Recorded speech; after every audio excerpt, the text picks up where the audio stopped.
G'day there guys, Marky here, or as far as we're aware, here today to bring you a wonderful r/relationships episode. If that sounds like your kind of thing, I want you to sit back, relax, don't walk into the living room when your parents are role-playing as you, and enjoy the episode.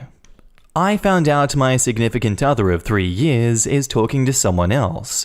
A little bit of backstory. Significant other and I have been together for 4 years, and about 2 years ago when the Rona hit, I moved in with him as we both lost our respective jobs and needed to save a bit from gas and utilities. Since then, I've found a new office job, and my significant other takes some odd jobs online, but he basically stays at home most of the time. Significant other has always been on the controlling side. He wanted me to cut all my male friends from my life. Hindsight is 20/20, I know, but in his defense, he also cut all contact with women, or at least to my knowledge. My significant other has always been very adamant that he doesn't condone cheating, and even if someone else in his life was a cheater, he would cut them out of his life too. The relationship has had its ups and downs. We've had a fair share of arguments, and a few months ago, we hit a rough patch. But recently, things were looking okay for a while, or so I thought. My significant other has been quite guarded with his phone lately, including hiding it if I look over his shoulder. He has never done this before, and it's very much not like him. I am very open with my personal tech items.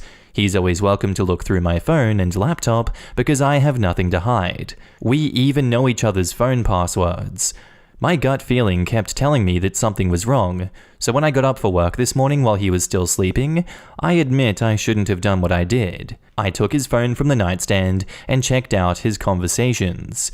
He's been chatting with a girl that he met online, 25, female maybe?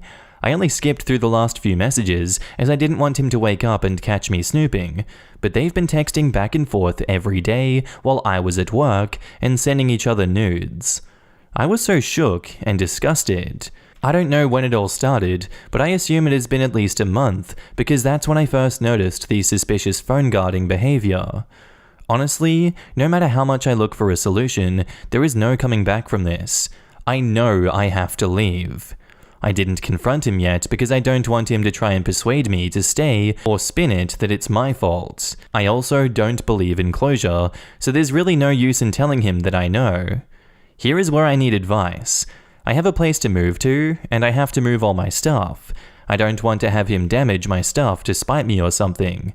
He has a history of throwing my possessions when angry, so I'll have people come help me move when he's not in the house. We have separate finances, so that's not an issue. The problem is, we have a dog. I adopted him with his approval when I moved in with him. I'm saying it's technically my dog, since I do 90% of the dog activities. He rarely takes him out, and I buy all the dog toys and dog food. Basically, he's the fun parent that gets only pets and hugs.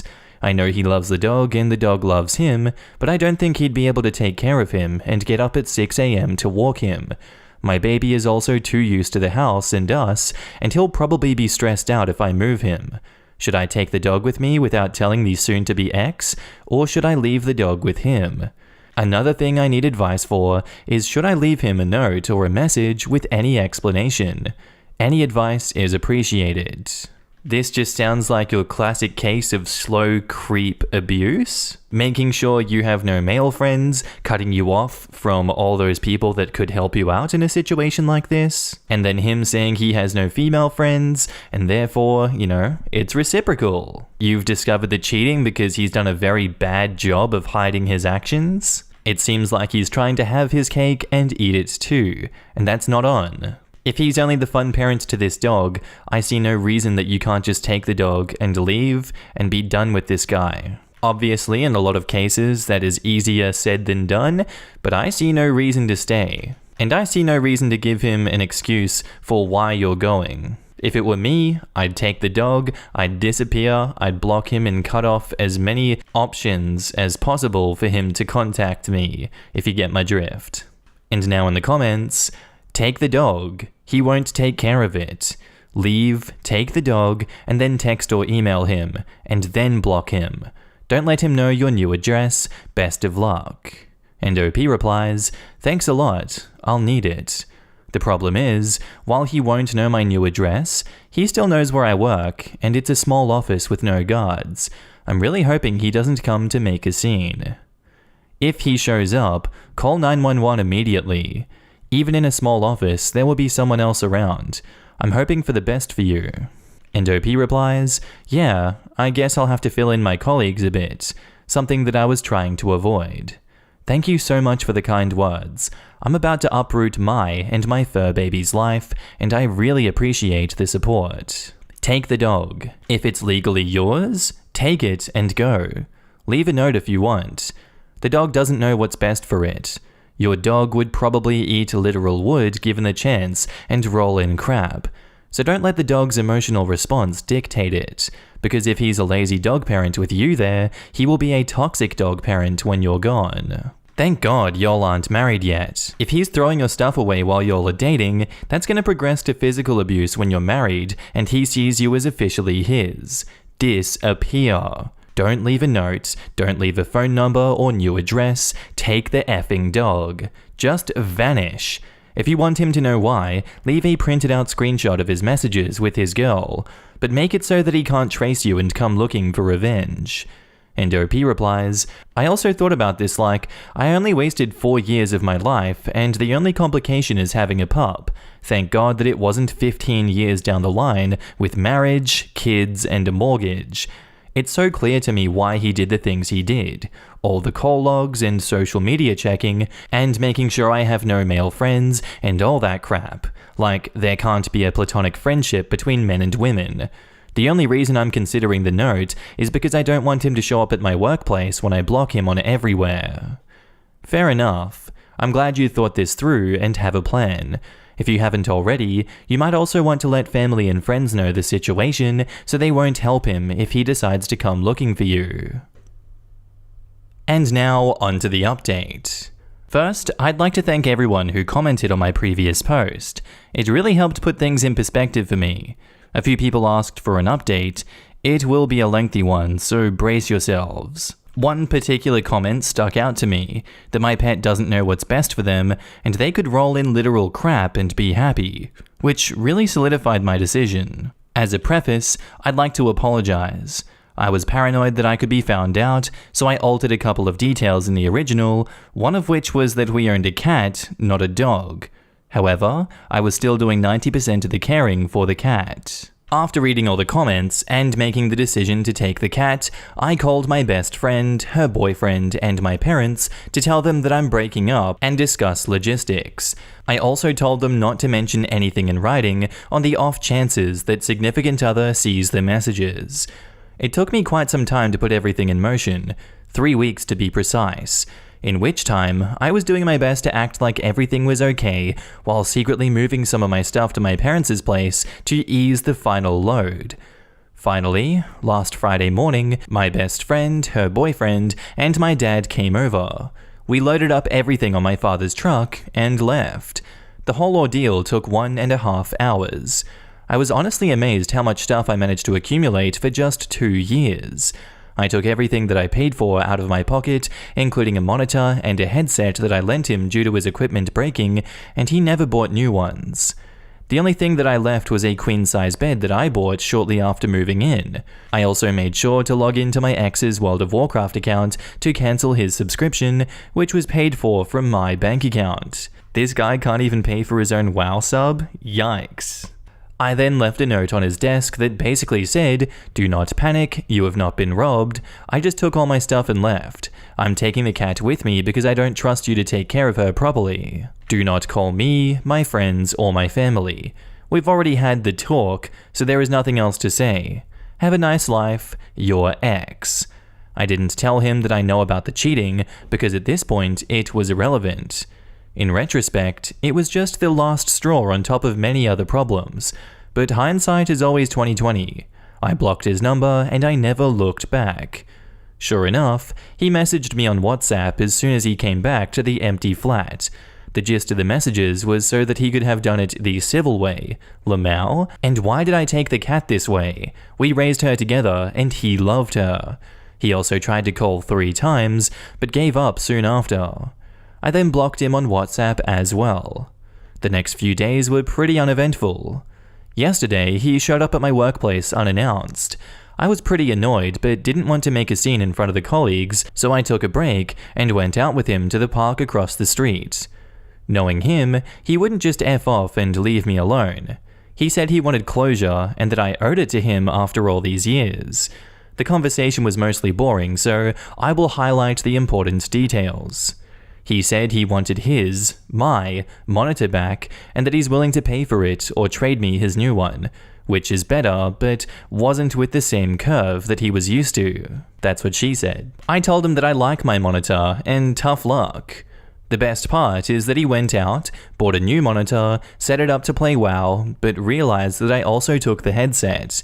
He then asked his mother to buy him one, and she bought headphones without a mic. Pity. He asked to have the cat back. He offered me money, offered me all his crypto savings, and even offered me 60k in WoW gold. I told him some things can't be bought with money. He then asked to co-parent, and when I said no to that too, he asked to at least say goodbye to her in person. Also denied. I brought up that I'm the cat's primary caregiver and that he can't even clean her crap.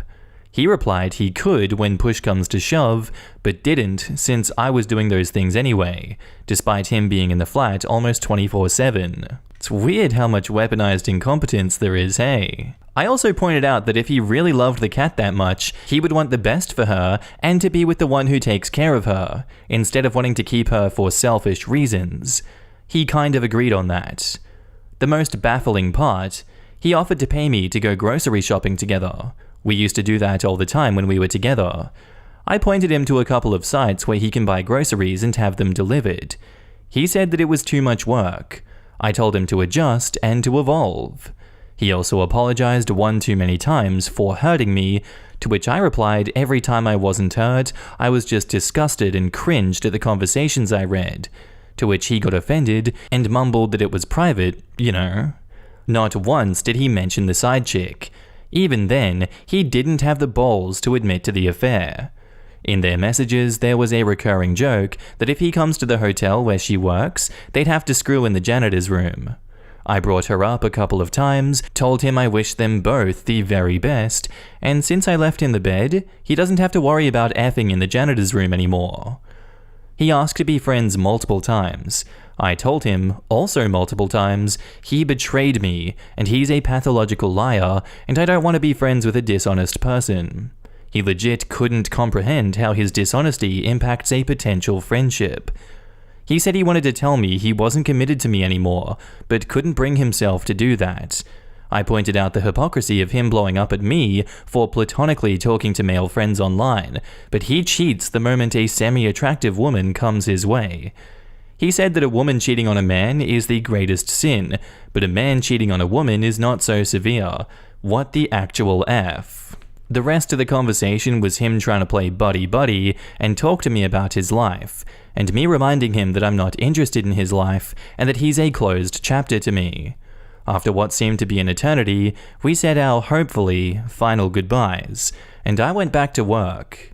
In conclusion, for the past week since I left, I have felt like a huge load has dropped off my shoulders. I have all the time in the world, I'm working on myself, I'm reconnecting with people I haven't talked to in years, I'm trying to live my best life, and I don't regret anything. There were good times, there were bad times. It was a valuable experience and a lesson learned what to look for in a partner, and more importantly, not to overlook. Huge thanks to everyone that commented on my post. You really gave me the push that I needed to make what I hope is the right decision. And now in the comments, 28 years old, but he asked his mother to buy him a new headset and can't buy a grocery shopping on his own. I am glad OP escaped that trap. Home 24/7 still waits for OP to clean out the cat poop. That guy was not ready to leave Mum's basement. The bit about asking his ex to do his grocery shopping for him is the craziest part to me. Obviously not the worst thing he did, but what the hell? Clueless man-child or unrealistic narcissist desperately trying to regain control? I could see a stupid plan of, we'll buy groceries and then go home to put them away, and it'll be like before. But then also, he needed his mum to buy him a new headset. So, 50-50 odds. Weaponized incompetence pro trying his luck one last time. It's nauseating how men like him have no shame about choosing to be helpless babies. A woman cheating on a man is a sin, but a man cheating on a woman is not severe. I can tell this dude looks at those Alpha Sigma BS on TikTok, also known as Andrew Tate and Fresh and Fit. Let him live with his lack of self-awareness. He's invested in crypto, you know he's like that. It's so slimy that I involuntarily crossed my legs when I read it. He shouldn't be anywhere near a woman with that kind of BS rattling around between his ears. Yeah, if anyone out there is having problems with mold and mildew, put this guy in your house. He made me dry up like the Sahara. Our next post is titled, "Am I the arsehole for telling my mum to F off and refusing to have my sister's kids at my wedding despite my daughter being there? I'm 28 female, due to marry my fiancé Dean, 30 male, in a month. We've been together for 11 years and have a girl, Ella, 5. Important info, Ella has autism, high functioning. She's incredibly quiet, keeps to herself, very polite, and acts more mature than some adults I know. Obviously we want her there. She just wants to go as a guest and that's fine. She is the only child under 16 allowed at our wedding. I was talking to Mum the other day about final plans when she asked me about childcare for Ella. I was confused, as we've made it clear from the start that Ella would be there, to which Mum said that as Sis isn't allowed to bring her kids, we just assumed that Ella wouldn't be there either because of their autism. Here's some backstory on my sister, female 34. She has twins, male and female, 7. When they were 3, her ex caught her cheating, DNA test done, kids weren't his, he left. She's been a single mum since. Before he left, the kids were well behaved. They had manners, they knew right from wrong, etc. Once he left, she just gave up parenting. When Ella got diagnosed a year ago, she came up with the notion that her kids are also autistic. They are not. She has taken them to multiple specialists, and they have all said that they don't have any mental disabilities. I know this because she moans that no one takes her seriously. She saw the same specialist that Ella saw, and she told me that she's incompetent as she could diagnose my kids but not hers. Her kids act up a lot. For example, no one invites them to birthdays, as last time they had tantrums as they couldn't open the birthday boy's presents and had to be stopped from smashing the cake in retaliation. If they aren't the center of attention, they scream at the top of their lungs. I had to ban them from my house because the last time they visited, they destroyed Ella's favorite books because she said no to them playing with her toys. I do not want these kids at my wedding because I know they will act up, and then Sis won't do anything because they're autistic. I can't discipline them. They don't understand. Luckily, hers are not the only kids under 16, so she can't claim that I've singled them out. I explained to Mum that Ella was the only exception from the rule, as she is ours. She suggested that maybe it's best that Ella stays home so my sister's kids won't feel left out. I politely told her no, and explained the other reasons for not wanting them there, but she kept insisting that it was the right thing to do, or just remove the rule for my sister's kids. After some back and forth, I had enough and just snapped. I told her to F off, just because my sister was her favorite didn't mean that she had to make everything about her/her kids, and especially not at my wedding. Mum left upset at me. Now I have her and my sis up my arse about it.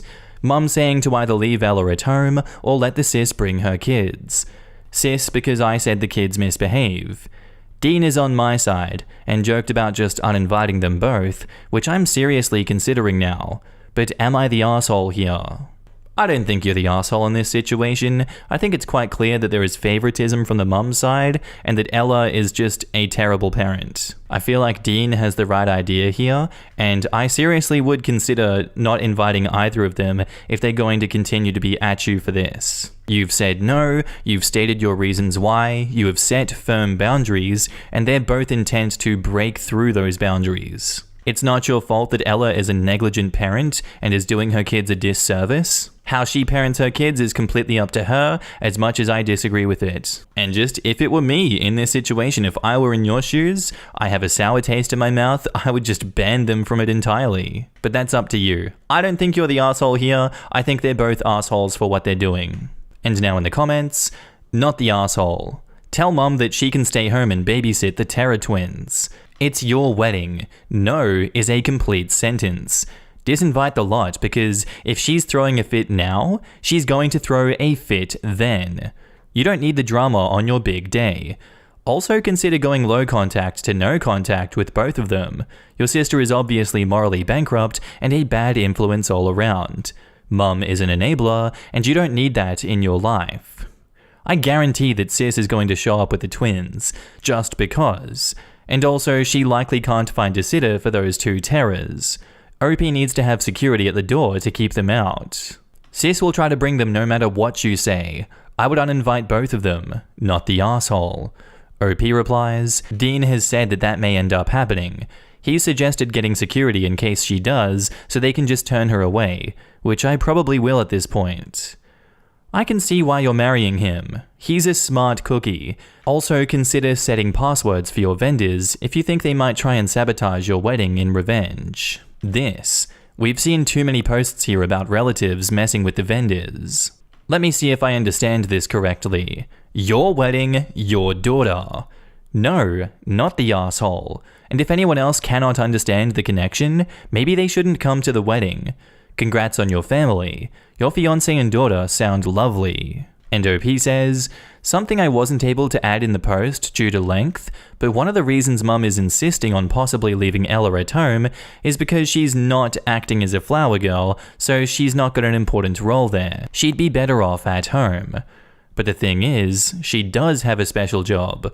She's going to be sat in the front row closest to us, holding my father's photo. He passed away late last year, and I was devastated as I was very much a daddy's girl. He and Ella were also incredibly close, and she's so excited to have that one job to be close to her granddad in a way. It's why I'm even more angry and snappy at my mum over this. And now onto the update. So both I and Dean have been going through all the comments, or at least as many as we could. There have been so many. We've decided against letting either my mum or sis come to the wedding. I made sure to message the venue, and all my vendors are setting a password that only we know, and will be looking into hiring security for the day. Luckily, the way the venue is set out means it'll be impossible for them to possibly sneak in, and it'll be made clear to security who to look out for. Now on to Mum. Oh boy, to say she blew up is an understatement. She actually came over this morning again to try and force me to make either choice, and I calmly made her aware that I am rescinding both of their invitations as I cannot trust them. At first, she didn't seem to believe me, but when I stuck to my guns, she started shouting at me that I was a cruel, heartless, I'm playing favorites with my own kid? Of course she's my favorite and I'm gonna choose her. I was the worst daughter ever, and if that's how I was going to be, then I can pretend I didn't have a mum anymore. I'll be honest, I thought hearing that would hurt, but surprisingly it didn't. I just shrugged and said fine, I'll pretend I don't have a sister either. Goodbye. I've never seen my mum speechless, so I just steered her to the front door, gave her a small shove out, and closed the door before she could retaliate. She did bang on the door for a bit, but I refused to answer, and she gave up. I have now blocked both her and my sister on everything, as well as made a post explaining what's been going on to everyone close to me on Facebook. Luckily, most of them also don't like my sister, so I shouldn't get any pushback from that. Once we have the wedding, I'll give an update. If anything interesting happens, and there's one to give, obviously. But thank you everyone for the words of encouragement. And now in the comments, quote, they're autistic, I can't discipline them. They don't understand. Oh, as an autistic person, this crap infuriates me. Ditto. F that, you just can't be bothered to learn and adjust. Of course, that's ignoring the fact her kids aren't even autistic, and she's saying bad behavior equals autistic. Oof. She wants them to be autistic because she wants their behavior to be as a result of something other than her shitty parenting. She knows she's a shitty parent. She just wants to scapegoat something so that she doesn't have to feel like it's her fault that they turned out that way. OP did everything right. Put her daughter first, set boundaries, and held her ground. I love updates like this. I love the playing favorites bit. Like, what, lol? Why wouldn't you favor your own kid over your niece and nephew? Even if your niece and nephew were perfect angels, she would still favor her own kid. That's how it works? Not to mention this coming from the mum who herself was clearly playing favorites between OP and her sister. I also love how OP seems to be the first one making a public post explaining her decision and others backing her up on that. So her sister and mum weren't able to shift the narrative of that story for their benefit and gather the masses to trash her online, like how it usually goes in these stories. Call me petty, but making it public is often necessary because of that, and based on her sister's reputation, it didn't come as a surprise for the others. Wishing OP a nice wedding. And that's where I'm going to end this one, guys. I do hope you enjoyed, and I'll see you in the next one. Bye.